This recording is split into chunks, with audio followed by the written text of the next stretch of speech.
All right, well, welcome back to Bio 1. Today we're going to talk about the different kinds of living things that we might come across in this class. And we'll also cover things that are what we call semi-living or partially living, and I'll explain that as we get to it. But particularly like when we're talking about viruses and these prions here, prions. I see I covered up my P there. We'll talk about these and why we call them semi-living, partially, particularly the viruses. Prions are very much non-living because they're just infectious protein particles. But first we'll talk about, when we talk about living things, we talk about cells. So as you might remember from the beginning of week 1, that anything that's alive is made up of a cell. And cells come in two sort of categories, eukaryotic cells and prokaryotic cells. And eukaryotic cells are those that have a nucleus, and they include things such as plants are a type of eukaryotic cell, or plants are made out of eukaryotic cells, animals such as humans. All right, and actually most of the things you know about are made up of eukaryotic cells. This would also include plants, animals, a fungus like a mushroom, for example, fungi, and several others. Prokaryotic cells do not have a nucleus, and the thing you're probably most familiar with, it's a eukaryotic cell. Is a prokaryotic cell, is a bacteria. So bacteria are made up of prokaryotic cells. So eukaryotic cells have a nucleus, plants, animals, fungi, most of the things you know about that are large that you can see without a microscope, and some of these are even microscopic in size. But anything certainly that's large that you can see without a microscope that's alive, it's almost always a eukaryotic type of organism. And a prokaryotic type of organism is, again, most familiar thing you know about. We'll talk about others though, bacteria. Okay, so we'll go through these and we'll talk about first eukaryotic cells, and we'll hit a couple of these here and talk about them. So eukaryotic cells again have a nucleus. So here's our typical eukaryotic cell. You notice there's the nucleus right there, and again the nucleus is important because inside the nucleus you'll find DNA, and DNA is used to code for proteins. So in a cell like ours, that's where you'd find the DNA, or one of the places. Bacteria also have DNA, but it's sort of scattered around here loose inside this area here. So inside the nucleus is where you find the DNA in a eukaryotic cell. There are other organelles we'll mention, like the mitochondria here, the endoplasmic reticulum. These are all things you find in a eukaryotic cell that you don't typically find in a prokaryotic cell. So we'll go through them, and throughout the weeks we'll actually talk about them more. So animals are a type of eukaryotic organism. Plants, so plants made out of eukaryotic cells. Fungi. This other group here, protozoans. This is sort of a group that people argue on how you describe it, but for this particular class, what we'll talk about them is being these single-celled, for the most part, eukaryotic organisms. So there are several examples of pathogens, for example, diseases that humans can get. One of them is Plasmodium vivax, and that is a protozoan.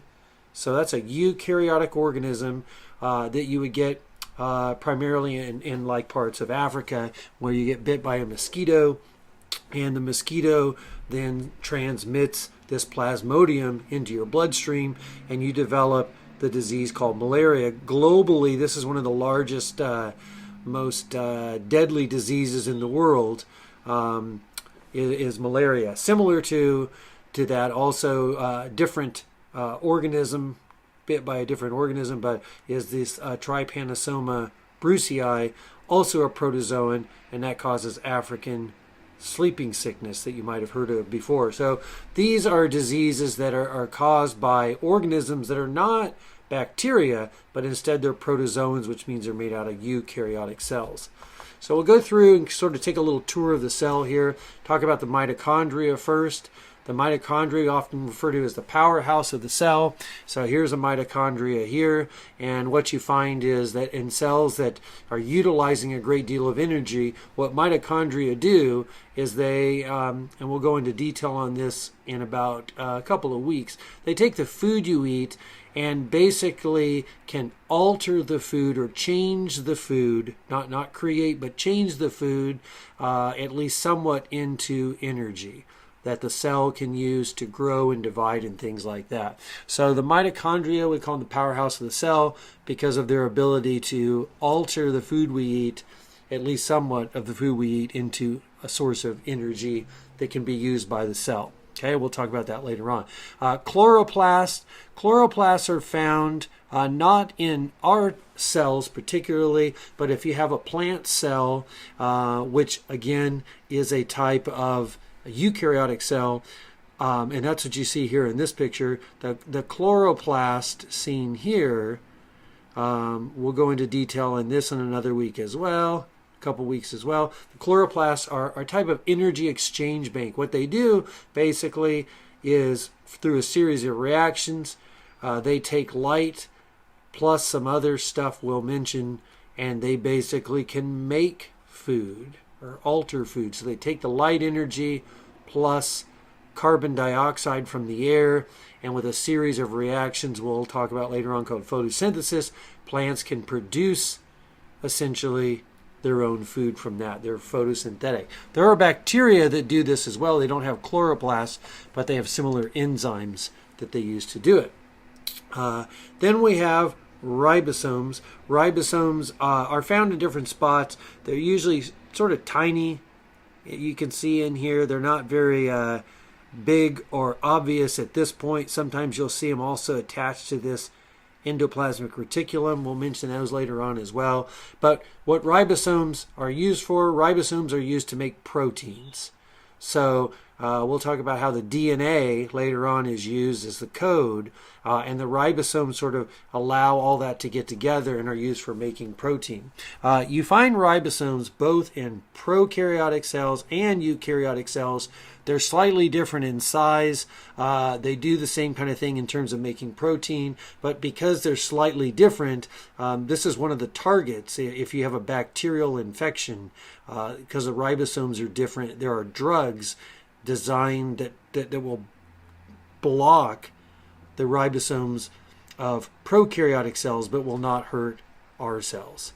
Okay, here's just a sort of a close-up of the mitochondria. Right now we don't need to worry about it too much because we'll go into more detail on this later on, but you'll notice that just for now that the mitochondria actually has sort of two membranes to it. There's one there, and that's the outer membrane, and then there's this inner membrane, and the inner membrane has these folds in it that go like that. Those are called the cristae, folds in and out like that. So the outer membrane and the inner membrane, and then the matrix is this part in the center of that. And for now, the fact that you know there's two membranes and that there's this inner matrix and these fold called the cristae, that's good for now. Later on we'll talk about what goes on in those areas when we talk about how the cell will actually take the food you eat and alter that into an energy source, into ATP. So we'll get to that later on. Once again, here's the chloroplast, and you'll notice a similar kind of thing. We have an outer membrane and we have an inner membrane, and then we'll mention these little, they look like, I always think they look like little junior mints, you know, that you eat when you go to the movie theater or whatever. These little junior mints all stacked up, and we'll talk about those, and we'll talk about these, they're called thylakoids, and we'll talk about how they are used for a process called photosynthesis that, as I mentioned, is used to produce food, in a sense using light and carbon dioxide, which is kind of cool. We'll talk about that. So a couple other things in our tour of the cell, a couple other things are important. Once again, the nucleus, that's the brain of the cell. So you can see that right there. There's the nucleus. It also has a membrane and has the DNA inside of it. We have the endoplasmic reticulum, which comes in two types. You can see this one right here. There's some endoplasmic reticulum, and then you can see some right here. So we have sort of two different types. We have what's called the rough endoplasmic reticulum. It has ribosomes attached to it.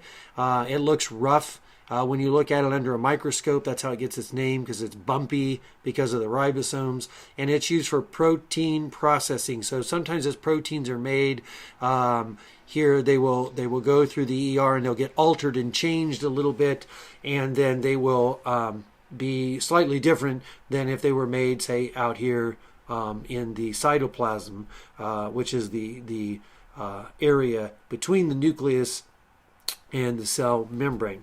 Then we have the smooth endoplasmic reticulum, and that's usually, as you can see right here, the smooth endoplasmic reticulum is used for making lipids, okay, so fats and things like that. Remember the phospholipid bilayer right here? Okay, so we'll talk about that a little bit more. That's used for the cell membrane for regulating what moves in and out of the cell. And also the smooth endoplasmic reticulum is important for detoxification. So the breakdown of certain chemicals that are harsh on the body. So you find a lot of smooth endoplasmic reticulum in, say, the cells of the liver, which are important for breaking down harmful chemicals that you might eat. The Golgi apparatus, that's right in here. As you can see here, the Golgi apparatus, or Golgi complex, as it's sometimes called, that's a sorting and shipping sort of function. And so what happens is there are some proteins that are going to be made that are designed to stay inside this cell, but then there are other proteins that are going to come out of the cell and travel to other cells, for example, or they're going to work on the outside of the cell. So the Golgi apparatus is designed to sort of assist the movement of molecules in a direction, whether they're going to go in the cell or out of the cell. And then sometimes you can see scattered throughout here are these little sort of sacs that are called lysosomes. And a lysosome is basically a bag of enzymes, and those are used for digestion. So a lot of times bacteria, for example, will get engulfed into this area here. So you might have a white blood cell that will engulf these, and then what will happen is a lysosome is designed to sort of break those down. It'll fuse together and it will digest those. Don't typically find those in plant cells, but we do in animal cells. Centriole, you don't need to worry about that right now. That's used for cell division. You also don't have those in plant cells. We will talk about those in week 8, I believe it is, 7 or 8. And then a flagellum. A flagellum is used for movement. And if you think about a sperm, a human sperm, for example, a flagella is used for swimming. There are other organisms and things that have a flagella, but that's what that looks like there. In this case here, we have a plant cell, which again is a eukaryotic organism, and they have a cell membrane which regulates what moves in and out of the cell. We'll talk about that more. Whether you have a prokaryotic cell or a eukaryotic cell, all cells have a cell membrane. Okay, so anything that's alive, any type of cell, although they can be different from one another, they all have a cell membrane. They all can regulate somewhat what moves in and out of the cell.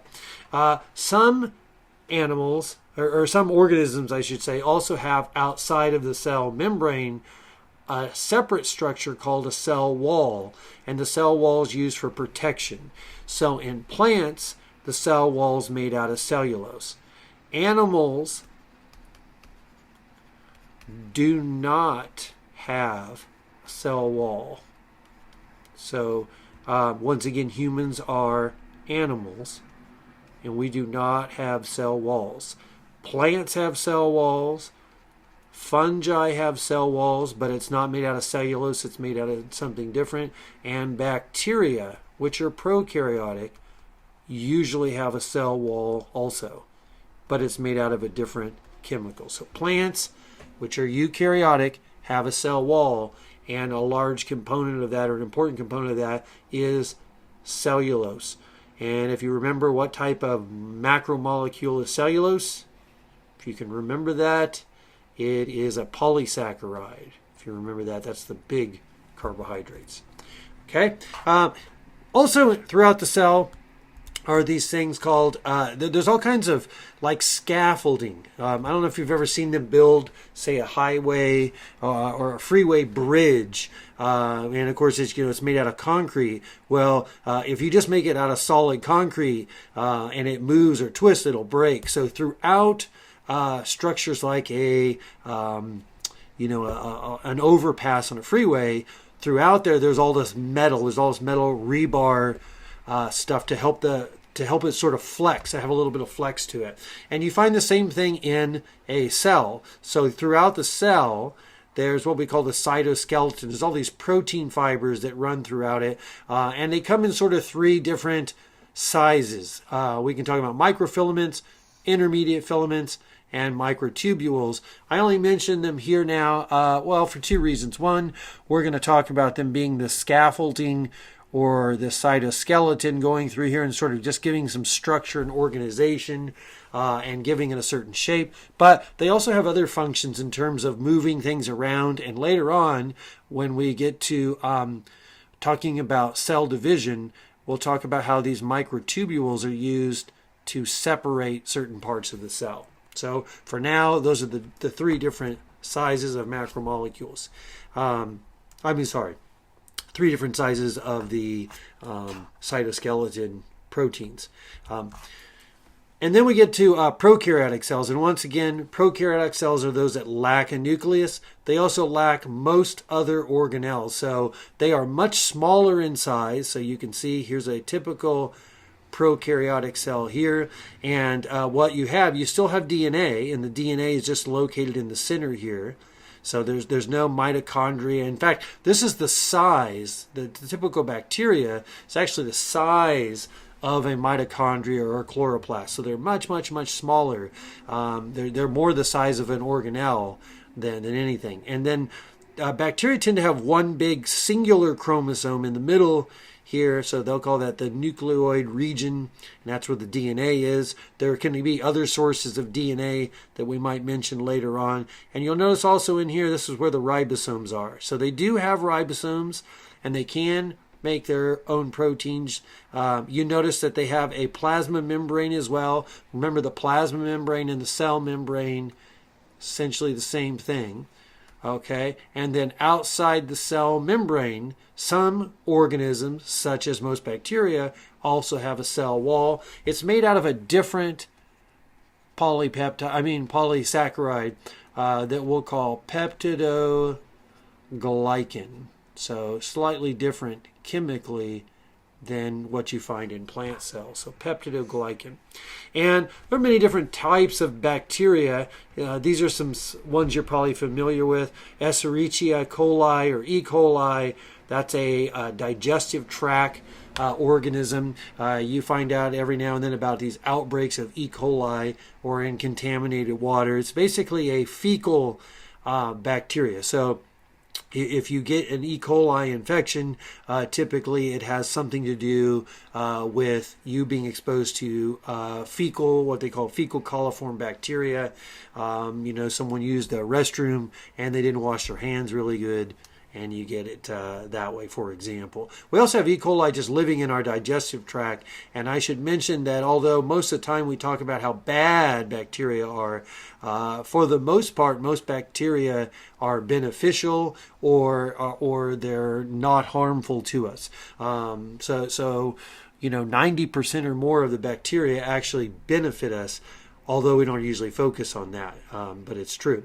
Salmonella is another type of bacteria. You can get this from reptiles as an infection. Most people associate that with chicken.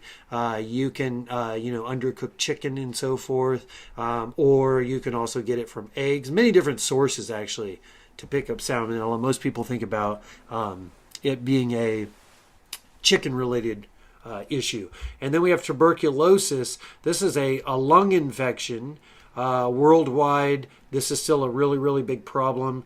Worldwide, lots of people dying from tuberculosis. And recently, fairly recently, there's been sort of these new strains of tuberculosis that are resistant to drugs because we've overexposed people to antibiotics. And so we have these now multiple strain resistant multiple drug-resistant tuberculosis strains that are very difficult to treat now.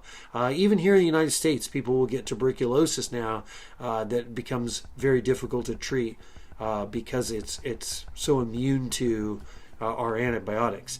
And then you can't really go without mentioning Yersinia pestis, which is the bacteria that is responsible for causing bubonic plague. Historically, not now, but historically, this has been a major factor in, say, Shakespearean times and in other periods of time where literally thousands and thousands and thousands of people died from this infection. Now with our antibiotics, it's quite treatable if you have access to that. So you don't see outbreaks like that anymore like we used to in the past. Then another group, really a separate group altogether, is what we call the archaea. And we used to refer to these as the ancient bacteria. They are prokaryotic, but now we're starting to rethink that and have been for actually quite a while now and think that they're not ancient really. They might even be more closely related to eukaryotic cells, but they are not bacteria. They are prokaryotic, but they are slightly different. And when you think about the archaea, they usually live in extreme environments. So we'll often refer to these as extremophiles. Extremophiles. So if you go to the bottom of the ocean, there's these hydrothermal vents with like this boiling water coming up, and you'll have the archaea living down right in there amongst the heat of that. So that's a separate group of organisms called the archaea. They are prokaryotic, but they themselves are not bacteria. And then we'll go on. We'll talk about viruses, and I mentioned how these are semi-living. We talk about viruses as being semi-living, and by semi-living, what I mean by that is there's certain characteristics that living things have to do that they can do. They can reproduce. They have to consume energy. They use energy up. They can reproduce. They can use energy. They are capable of moving and growing, and there's a whole bunch of things you have to do in order to truly be alive. Well, viruses can't really survive or do all the things that a living thing can do, so we often refer to them as semi-living or partially living. And so what happens is viruses, what they do in order to operate is they take over a host cell. So for example, HIV out on its own can't really do anything. But once it gets inside your body, for example, it can infect your cells, and then it can reproduce using the machinery and the energy essentially of your cells to reproduce. And HIV, as you know, is related to causing the disease called AIDS. So HIV is the name of the virus. And if you have HIV and it progresses after a certain point, you're diagnosed with the disease called AIDS. And worldwide, this is a very large number of people are dying from AIDS, and particularly in developing countries, Africa, Russia, places like that. And essentially a virus is a nucleic acid that's wrapped up in a protein. So DNA, for example, or it could be RNA, and it can come in different types. You can have single-stranded DNA, double-stranded DNA, you can have double-stranded RNA. So there's a lot of variation on this, but it's either DNA or RNA, and then that's wrapped up in a protein coat. And so this is an example here you can see of a virus with its DNA on the inside. But once again, it has to take over a host cell before it can actually reproduce. Influenza, worldwide, globally, historically, this is probably the biggest killer of all times in terms of infectious diseases. To give you an example, back in the 1918s and 1919s, there was an epidemic outbreak they often call the Spanish flu. And so every now and then there's these pandemic. Pandemic is a worldwide outbreak of a disease, so a pandemic disease. And so in the case of influenza, they think somewhere between 50 and maybe, even 100 million people died in this one 18-month period of influenza. And that's a lot of people. I mean, you're talking about, 100 million people right now. If you think about things like HIV and some of the big global killers, most of those, HIV, malaria, and starvation, those are somewhere usually around 10 million people dying per year, which is a lot. So 100 million people, particularly back at this point in time, when there was only, probably maybe, around 2 billion people on the planet. That's a lot of people. Now with 7 billion people on the planet, our big diseases are killing, 10 million people. So that the flu at that time was a big deal. The flu on a normal year, even in the United States, is a pretty big deal and kills 20, 30, 40,000 people at any given time. So influenza, a virus, it's globally related to the flu, a big deal. A lot of people have died from it, and still a big deal. Polio is another one. Polio causes paralysis. And paralysis of leg muscles or arm, often on one side of the body. It can also paralyze, though, your nerves, your neurons that go to your diaphragm. Your diaphragm is important for breathing, and so you can die from polio because it can make it to where you can't breathe anymore. And then another virus you probably heard about is hepatitis. Hepatitis comes in different types. Hepatitis A, B, and C, and there's actually other ones other than that. Hepatitis A is a virus that you get mainly from eating, like E. coli, food or water that's been contaminated. You get this in restaurants. And there's hot spots, and California happens to be a hot spot where a lot of people end up getting hepatitis A infections. You rarely die from hepatitis A infections, but you might wish you died because you get so deathly sick sometimes. But usually that's treatable. B and C, on the other hand, these are blood or sexually transmitted types of pathogens, and these ultimately cause liver damage. And these are fatal if untreated and are chronic infections that become a problem for a long period of time. And then as our last group of sort of pathogens or things, we'll talk about these prions. And prions are infectious protein particles. And there's very few of them. We don't know tremendously that much about them. But what we think happens is there are certain proteins that what they do is when they come into contact with other proteins, they alter them or change them into this prion state. And so what happens is a prion disease is one in which there's some damaged proteins, usually in your nervous system or in your brain, part of your nervous system, and they alter or they change proteins into this damaging type or this damaging state. And you've heard probably of some of these, such as mad cow disease. There was an outbreak several years ago, and basically these cows develop mad cow disease, and what happens is they develop this neurological problem. And if you eat a cow with mad cow disease, you develop similar types of conditions. And one of those is what they call CJD, or Creutzfeldt-Jakob disease. That's a fun one to say, Creutzfeldt-Jakob disease. And so what happens is this is a neurological disorder that people develop if they eat prions. Also, it turns out that that there's a there's a small chance, it's rare, but you can actually have this genetically predisposed to it where your proteins will just sort of automatically convert to that. But again, it's very rare.